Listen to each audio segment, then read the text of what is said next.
Prieš 5000 metų žmogus prisijaukino arklį. Po to ir pakinkė jį, ars liepė, vežimu vežti.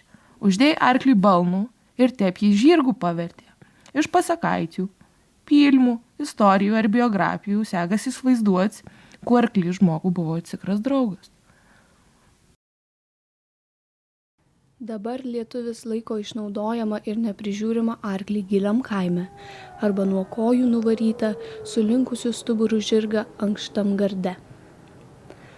Arklių į paskutinę kelionę nebelydim, juos skerdžiam ir paleidžiam gaišti gūdžiam miške.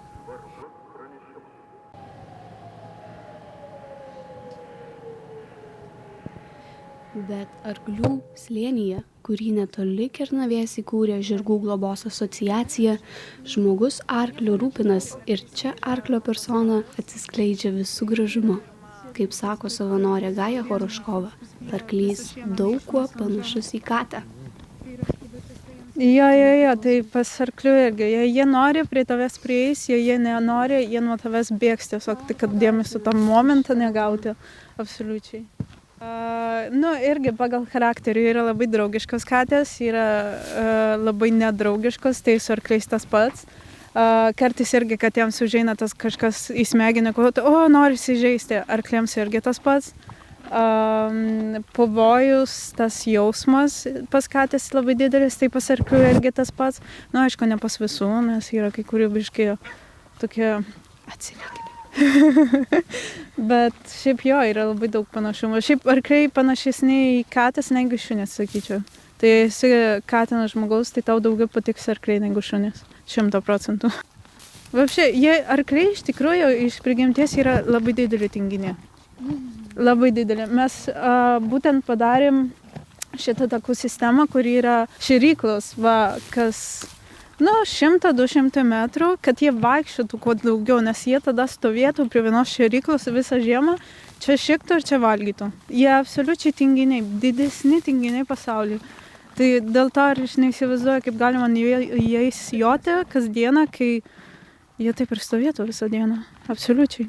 Aš manau, kad žmonės joja ant jų dėl to, kad nori jaustis stiprus, nes arkliai tikrai galėtų prieš žmonės, tikrai būti nevaldomi, o žmonės atsisėdant ant arklius, jie pradeda valdyti 500 kg gyvūnų. Tai dėl to ir tikriausiai žmonės joja, nes nori jaustis tą stiprybę. Man kažkaip nebuvo tai įdomu. Aišku, sportas yra labai gražus jodinėjimas, bet ant kiek kankina arklius, tai čia jau yra kitas klausimas, nes šiaip nėra labai daug informacijos irgi tuos metalinius, aš nežinau lietuviškus terminus, kur dėda į burną, tai jie automatiškai gadina dantis, nieks apie tai nekalba. Irgi tas ištiesus jodinėjimas gadina sąnarius, gadina kanopos, nugarą.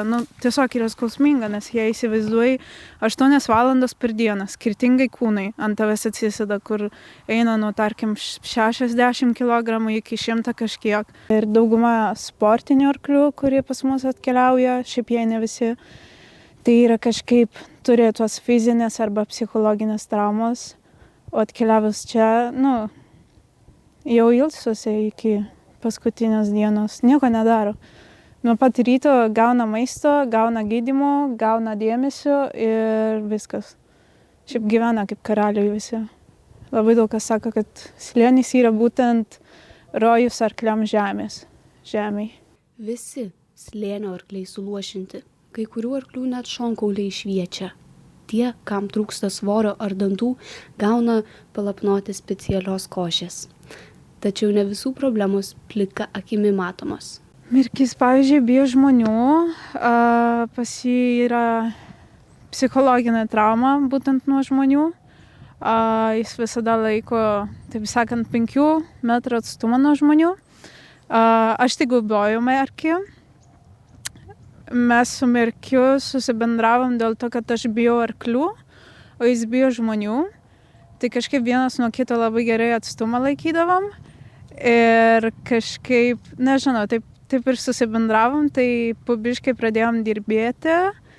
Ir dabar jau įmanoma jo glostyti. Tai aš sakyčiau, čia yra labai didelis objektyvas, kurį vykdėm, nes dabar galima ir drąsiai prieiti prie jo ir paglostyti.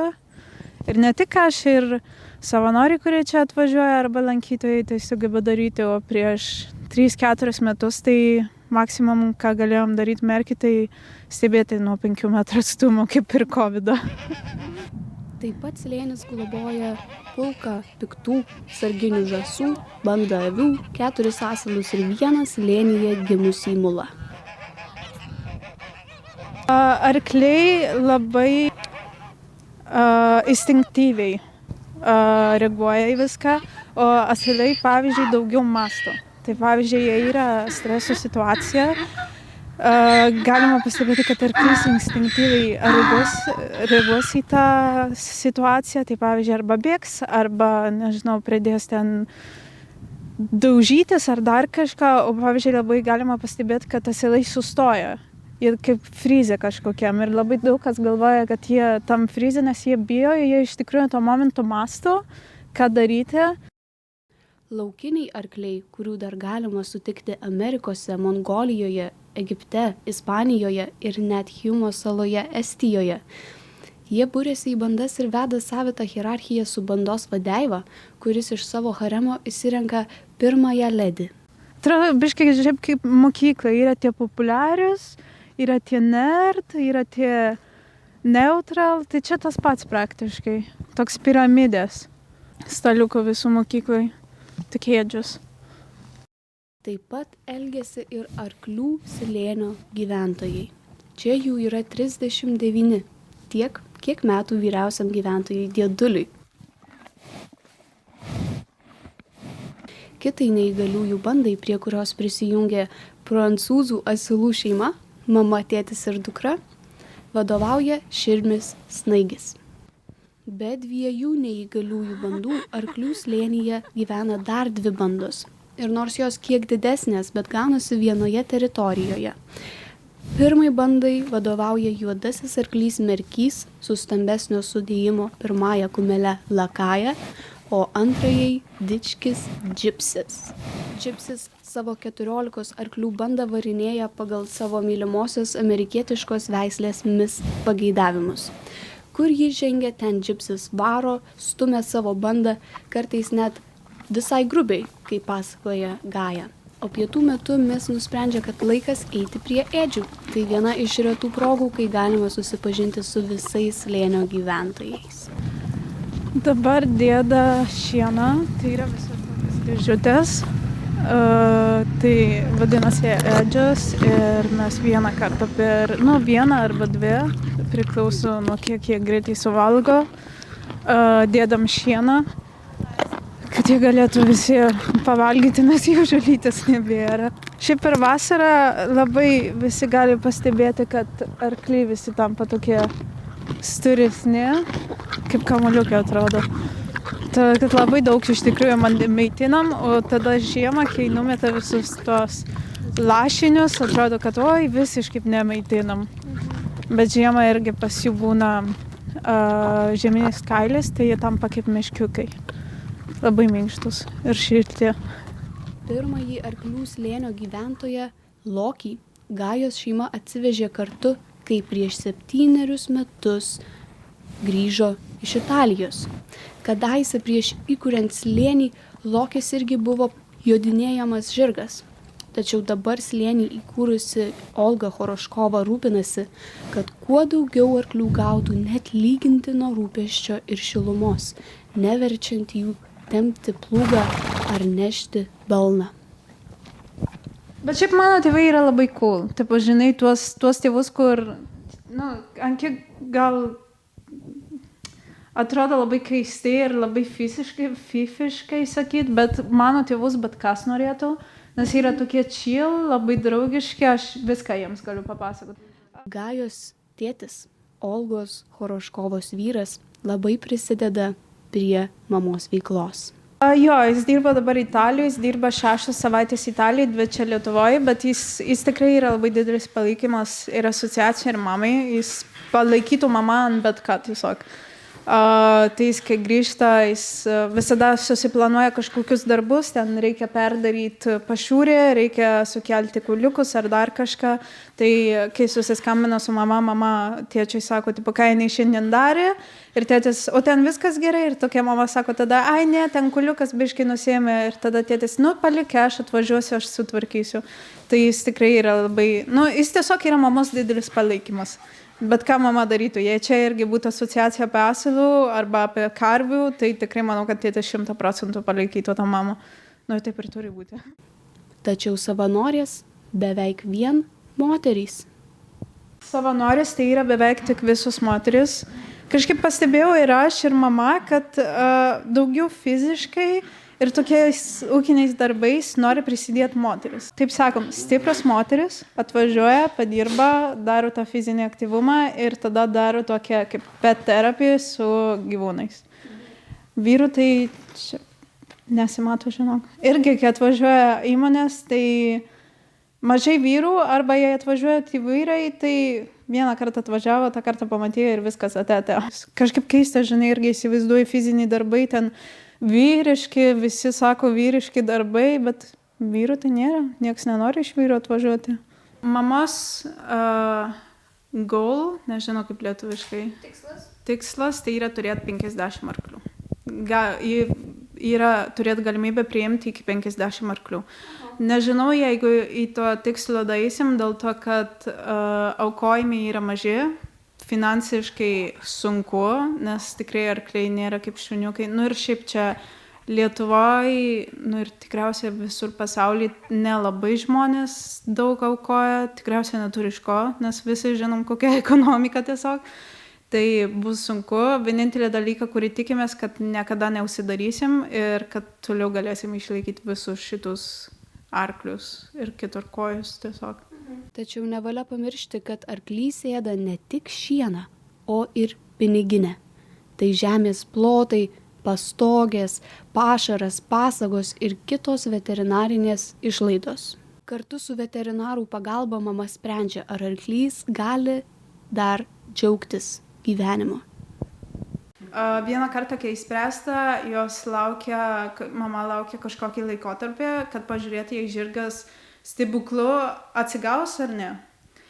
Tada, jei jis neatsigauna, yra nusprendžiama diena, kai atvažiuoja veterinarė ir eutanazija vyksta. Tai mes prieš eutanaziją duodam paskutinį košę žirgams.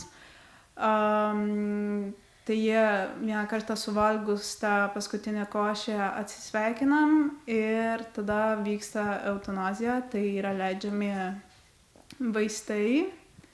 Nepasakysiu kokius tikslus, bet ten, jei neklystu, tai nuo skausmo, užmigdantis ir tada eutanazija. Ir tada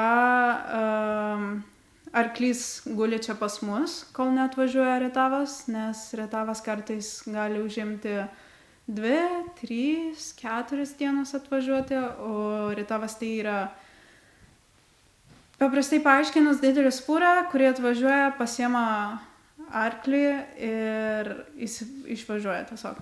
Ir tada, kaip ir viskas, tada bus parašytas postas apie arklį, kaip jis čia išgyveno, kaip jis išėjo ir viskas. Rietavo veterinarinė sanitarija paslaugos kainą vertina kilogramais.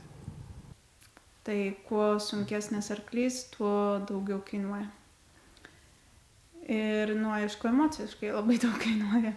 Ypač mamai, nes mama yra ta, kur priima tą galutinį sprendimą, aišku, su veterinarijos patarimą ir visa kita. Arklių slėniui problemas kelia kiti žmonės. Dažnai policija ar valstybinė maisto ir veterinarijos tarnyba kviečia tie patys žmonės, iš kurių jie arklius išgelbėja. Kartą net buvo padegta arklių pašiūrė, o įvykio kaltininkai vis dar nežinomi.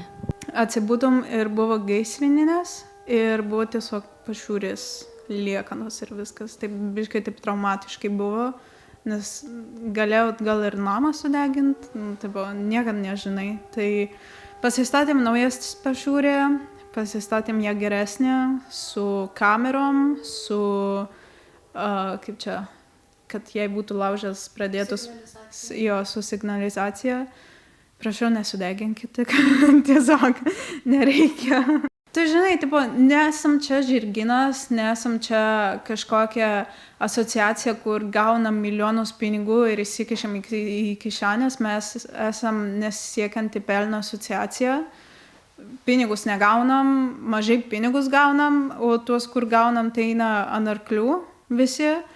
Tai, nu tikrai, ką žmonės turi prieš mūsų, aš neįsivaizduoju. Labai visiems patinka.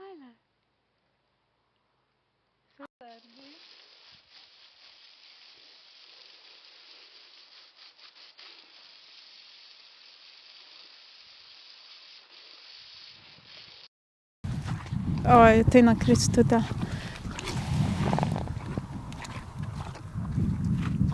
Kristutė yra mūsų slėnio Kardashian tiesiog. Jinai yra mūsų runaway diva tiesiog.